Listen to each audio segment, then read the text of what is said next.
안전 대표가 학제 개편에 대해서 창의 협력 교육을 좀 강화해야 된다. 보통 교육하고 대학 입시를 좀 분리하자라는 취지라고 말을 했어요. 유승민 의원 같은 경우도 학제 개편의 필요성에 대해서 교육 정책을 좀 내놓고 있는데 우리 윤 선생님 어떻게 보십니까? 그러니까 저는 이 학제 개편은 사실은 한 번은 우리가 꼭 짚고 넘어가야 될 문제라고는 생각해요. 네. 일단은 우리가 지금 현재 시스템에서 보면은 초, 중, 고만 따져도 이게 12년이거든요. 네. 그리고 여기에 대학 교육까지 한다고 하면은 4년이나 뭐 2년 정도가 더해진다고 하면은 16년이나 14년, 그쵸. 뭐 15년 뭐 이렇게. 그러니까 이게 어떤 한 사람의 인생의 관점에서 봤을 때 어떤 개인의 자율적인 선택보다 훨씬 더 어떤 제도에서 벗어나지 못하는 교육을 너무 오래 받는 거죠. 예전처럼 아이들이 학교 아니면 뭔가 배우지 못하는 시대가 끝났어요.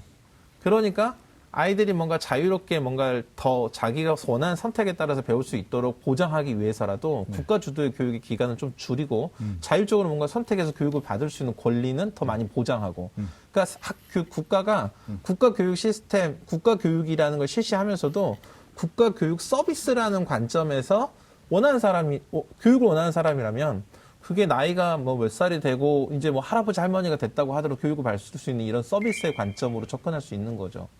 그러니까 그리고 이제 우리가 그렇잖아요. 어느 대학을 졸업했다. 이게 중요한데 사실은 이렇게 할 수 있는 거죠. 뭐 전공을 이수하는데 필요한 학점이 뭐 한 42학점 정도니까 내가 어느 대학을 나왔다가 아니라 어떤 전공을 내가 연구했다. 이런 관점이면 보통 요즘은 대학들이 대학의 경쟁력 높이려고 애들이 2전공, 3전공까지 하거든요. 맞아요.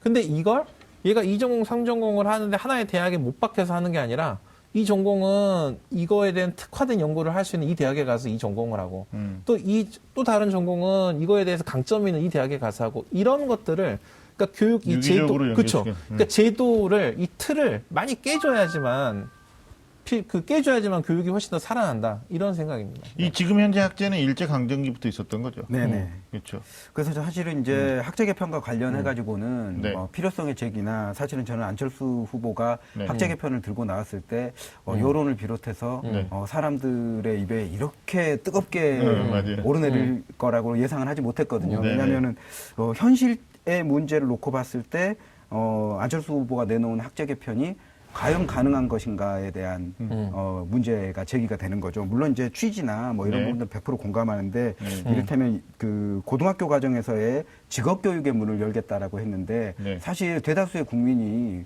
뭐 고졸 만세 시대 이를테면 고등학교만 졸업하고 뭐 직장에 취업했는데 임금에 큰 격차 없이 네. 뭐 사회에서 생활하는데 큰 어려움이 없다. 그런 사회가 사실은 이상적이죠. 그런데 그렇죠. 안철수 후보의 학제 개편에서 약간 직업 탐색이 그 고교 2년에 들어가는 이 부분은 네.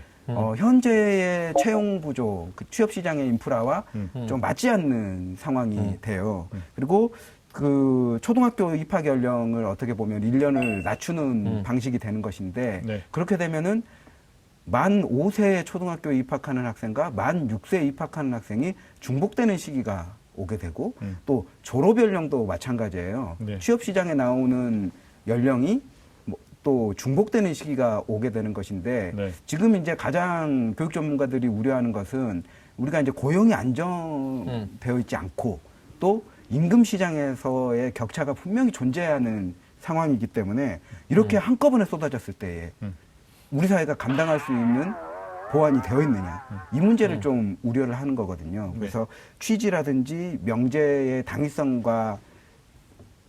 떠나서 이런 문제들이 좀 제기가 되고 제가 또 개인적으로 볼 때는 최근에 급증하고 있는 사교육 연령층이 영유아 단계예요. 네. 그래서 영유아 단계에서 뭐 과거에는 뭐 영어 조기 교육 이런 부분들이 핫 트렌드였다라면 지금의 핫한 트렌드는 초등학교에 들어갔을 때 한글을 제대로 가르쳐주지 않기 때문에 한글 선행을 해야 된다. 네. 또 초등학교 1학년 수학 교과서가 매우 어렵다더라. 그러니까 초등학교 취학 전에 덧셈 뺄셈 정도는 어느 정도 하고 가야 된다. 그런데 이런 덧셈 뺄셈을 하려고 봤더니 스토리텔링 수학이어야 돼가지고 언어 능력이 어느 정도 없으면 안 된다. 아이가 못 따라간다더라. 뭐 이런 상황이 되는 거죠. 그리고 또 초등학교 입학하자마자 알림장을 써야 된다더라. 네. 또 받아쓰기 점수가 또 바로바로 공개되는 이런 구조에 대한 학부모의 불안이 있는 거예요. 그래서 네. 최근 정부가 한글 교육 강화 정책, 네. 또 2015 개정 교육 과정이 되면서 또 그 맞춤형 교육, 또 이렇게 공교육 정상화법에 교원의 책무성을 강조하는 조항이 들어가는 것을 통해서 아이들이 처음부터 한 명도 선행을 하지 않았다라는 전제로 네. 가르치겠다라는 이런 책무 조항이 들어가기는 했지만 네. 그동안 학교 교육에서 실시되었던 어떤 그 상황들을 보면 이거를 바로 믿을 수가 있겠는가?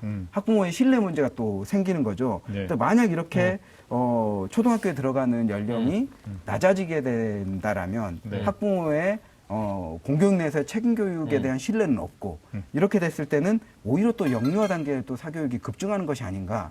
오히려 일찍부터 가르쳐야 된다라는 신호를 주는 것이 아닌가라는 또 우려가 있어요. 그래서 이 그 학제 개편의 어떤 대의적인 명제의 당위적인 측면과 동떨어져서 네. 현실 속에서 과연 가능하겠는가 이런 문제들이 좀 우려스러운 부분이다. 타당성 측면에서 얘기해 주셨는데 어쨌든 이제 두 가지 꼭지가 있는 거죠. 학령 인구는 계속 줄어들고 있다. 네, 맞아요. 인구 절감 때문에. 그다음에 이제 안철수 후보가 얘기하고 있는 건 4차 산업혁명이죠. 그러니까 지금까지 우리가 알고 있던 메커니즘의 직업세계하고는 또 다른 어떤 직업세계에 대응을 해야 되는데 아까 우리 윤 선생님 얘기한 것처럼 교육 제도 안에 너무 많이 애들 오랫동안 맞아요. 예, 네네. 두고 있다 이런 거기 때문에 아마 우리가 이걸 어떻게 이해하느냐의 문제인데 국장님 이제 제 생각은 초등학교 5학년이라는 거는 입학 시기를 앞당기는 게 아니고 5년을 줄이는 거죠. 그리고 네네네. 중고등 과정을 5년으로 이렇게 하자고 하는 원칙이 5년을 줄이고 네. 지금 이제 이를테면 그 유치원 과정이죠. 네. 만 5세의 과정을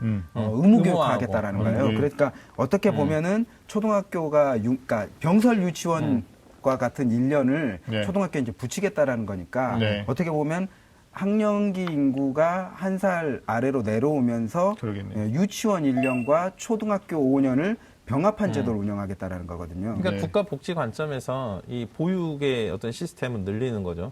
그리고 이제 국가 교육의 관점의 기간은 좀 줄이는 거고. 근데 저는 이 안철수 후보가 가지고 있는 생각 중에 이제 물론 진로 탐색이라고 열어놓긴 했지만 이 마치 학교 교육이 마치 직업을 갖기 위한 어떤 과정인 것만인 것처럼 좀 이해를 하고 있거든요.